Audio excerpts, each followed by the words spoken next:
There are many Minnesotans with disabilities that want to stay home or move home. And with the right assistive technology, they can.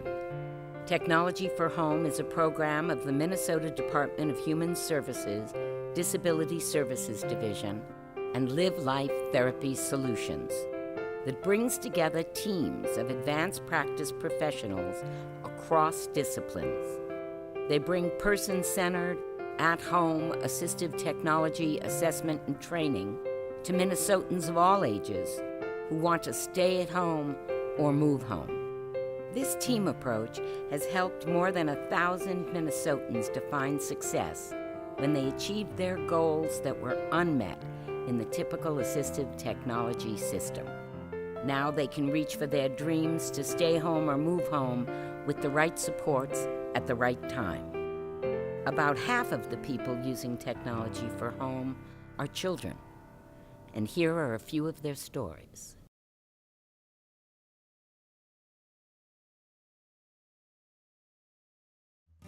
Emily is a beautiful 16-year-old girl. She's in the high school. She is in 10th grade. Before Technology for Home, there was no communication with Emily. As a mother, it's very painful not being able to know what your child wants or needs, or it's just very painful not to ever hear "I love you" or "goodbye" or "hello." Always been told that Emily would never be able to communicate. She was at her baseline. She was not going to make any more progress. The speech therapists have always shot my ideas down when I come back from an assistive technology conference all excited, go into the school, talk to the therapists, and they've always said no, it's not going to happen. She won't be able to use this technology. When I learned about the Technology for Home program, I started thinking about the people on my caseload and who might be able to benefit from it. And I did think of Emily and Megan right away. Megan is a good mom and a strong advocate for her daughter, and communication has been a struggle for her life. Just because Emily hasn't been able to, use words to communicate, it doesn't mean that she doesn't have the thoughts and feelings and emotions that she would like to share with her family. And not being an expert in assistive technology myself, it's hard to keep up on the advancements. The opportunity to bring a consultant into her home who does know what the current state of assistive technology is, to be able to work with her and see what her needs are and make recommendations, that I was hopeful for them that they would be able to make a connection and something might work out.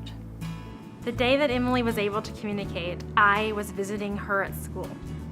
I didn't know what I was going to expect, and quite frankly, neither did the staff or her mom. We're all holding out hope. We set up a communication device for her that uses her eyes to operate it. And so it's a technology called eye gaze. And on the screen, there was a whiteboard, and on the bottom, all the colors, very tiny colors to get to. And we hadn't calibrated her to the device, and that means the device wasn't really paired or hadn't learned enough about Emily's eyes for it to be perfect. Yet she was able to get every single one of those colors, and she was determined, and she did it. And so we're having natural conversation with her, and that was wonderful. I went into the room right at an amazing time. So they had put up a program, it was a paint program, and they told Emily to choose a color, and she chose it, and she colored with it. Everyone in the room was tearing up, goosebumps, because Emily, for the first time in her life, communicated. She was able to communicate in a way that wasn't crying, body language. She was communicating with her eyes. It was phenomenal. It was an absolutely amazing experience. So after Emily showed us everything she could do, the fun didn't stop there. The teachers ran down the hall. They got her favorite things, they ran back, and we quickly took a picture of all of her favorite things and put them on the screen. Then, using that same technology, she was able to choose her next activity with her eyes, and didn't do so just one time or in a sequential row of activities. She chose everything she wanted. It was her time, her desire, and it was communication. It was beautiful. Emily is lucky to have people like Technology for Home that realize her need and do what they can to meet that need for her, to go above and beyond to get her this eye gaze computer so she can learn communication. As she gets older, people are telling us, well, this isn't a reality. You know, she's not going to communicate beyond this. And Technology for Home came in and said, we're going to make this happen. She can communicate. So Emily's a fighter, and she wants to tell you what's in there. I want to hear what Emily has to say. I would love to know her favorite color. I would love to know what music she likes to listen to. I want to know where she wants to go. Does she want to go to Disney World? Does she want to go to Europe? She's in a wheelchair, but I'll make it happen. If that girl wants to go to Europe, we're going to go to Europe. Like, we're going to do it. Faster, faster, slower, slower. We're going to keep working on it, and I just want to hear what Emily wants.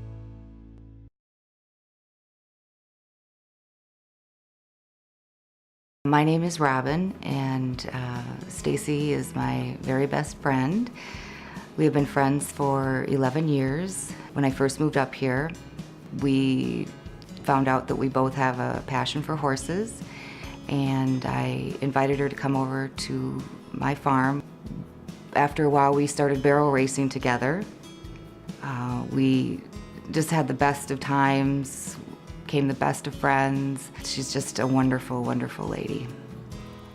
And then she woke up the one day and was having seizures, just out of the blue. She went to the Staples Hospital, and the doctor couldn't figure nothing out, so he sent her to St. Cloud. And the doctor there, he figured out what the problem was. It's very, very rare. 90% of the people that get it don't live through it. But she's a strong person. They then had to still do more surgery, and of course then her skull had to be removed for a period of time because there was such severe swelling in the brain.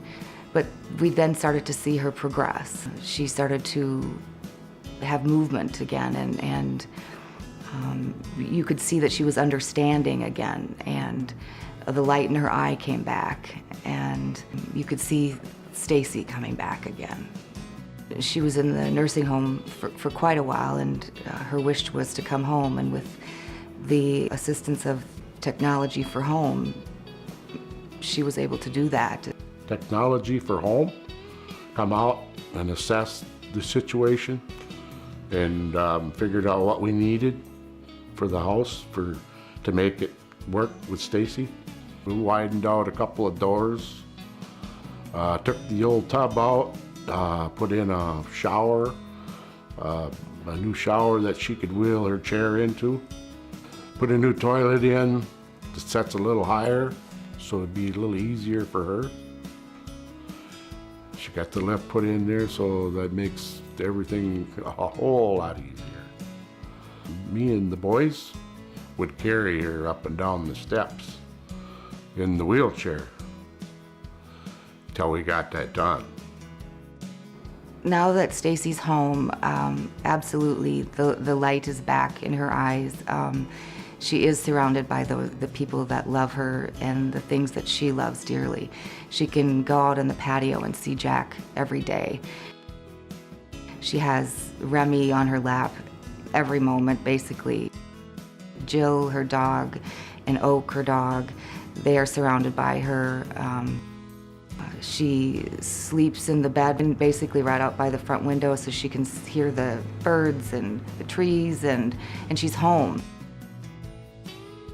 Stacy, I've asked people who love you what they hope for you. Since coming home, you traveled to see your daughter and grandchildren in Colorado. I asked Randy where he'd like to go next. He wants to go fishing in Canada. What do you think? I want to. Robin wants to get the horse trailer out and go camping in the West. Does that sound good?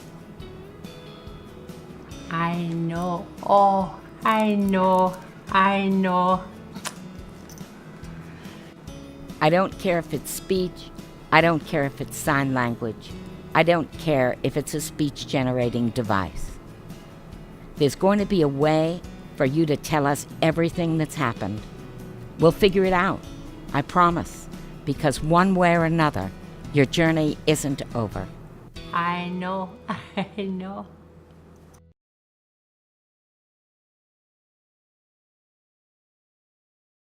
I'm Marcia Cockrell. I'm Rachel's mother.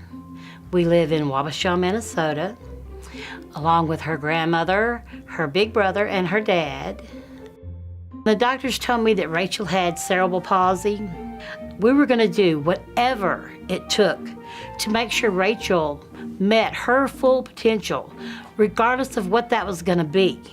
So I was more than happy to bring Rachel home. Then we were going to dress little dollies, and we were going to be a mother and a daughter playing with each other. And that was just fine with me. It didn't matter what anybody else thought or said. You know, I'm right here. I can do everything she needs. And then I realized I couldn't. I couldn't do the things that she really needed me to do when she was at her worst state. If she was in pain, I didn't know. And even if I did see it on her face, I couldn't possibly know what was wrong.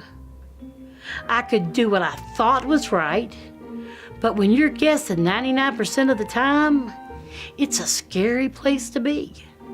I wasn't sure what to expect when technology for home came into the home for Rachel. They were able to open doors that I had not seen open for individuals before.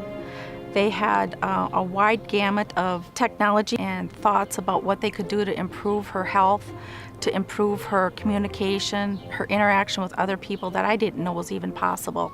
So I was really happy to learn that the scope of what I knew about the technology services was quite small compared to what's really out there. When technology for home came in, they brought in a new candy corn switch, one that I'd never saw before. And it was going to give Rachel all these choices. And I didn't have to guess anymore. She could truly tell me, I want this or I don't want this. And one of the most beautiful things that she ever done when she really started using this communication device was I had always wanted to hear Mama. I'd always wanted her to just say Mama, anything. I didn't care. I just wanted to hear Mama come out of my little girl. And on her device, there's one section that's called My Family. She went into that for the first time, and I was sitting there on the couch, and there's a picture of me, and she hit it, and it says Mama. And then she switched over to the next one, Want, and she chose Sing. And then it did it all together. Mom, I want to sing. And I'm like, we'll sing anything you want from now till the sun goes down.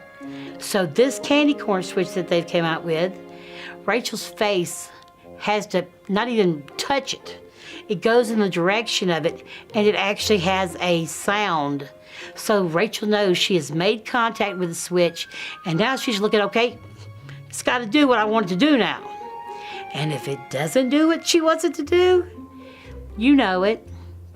On the device, she's telling us that if she has pain, she's telling us she wants bubbles. If she wants bubbles, she can also tell us, I want lots of bubbles, I want big bubbles. She can pretty much tell us almost anything on there. She can tell me if she wants to be in her track system, if she wants to be in her wheelchair, if she wants to play on the floor. There's many, many, many programs in there that she can use. So we're actually trying to catch up with her. So she's been going into these classrooms, and there's no telling what all she has picked up in these classrooms just being there, that we have no idea. Just right before school was out, her teacher did not think that Rachel knew colors. And we're trying to tell her, yes, Rachel knows colors. She's like, no, Rachel don't know colors. And we look at Rachel and go, Rachel, would you please show her you know what you're doing? And on her device, she's got a yellow square and a red square. We say, all right, Rachel, we want the red one. Beep. 5 out of 5. And then she looks at her teacher and just laughs. Like, see, I knew this.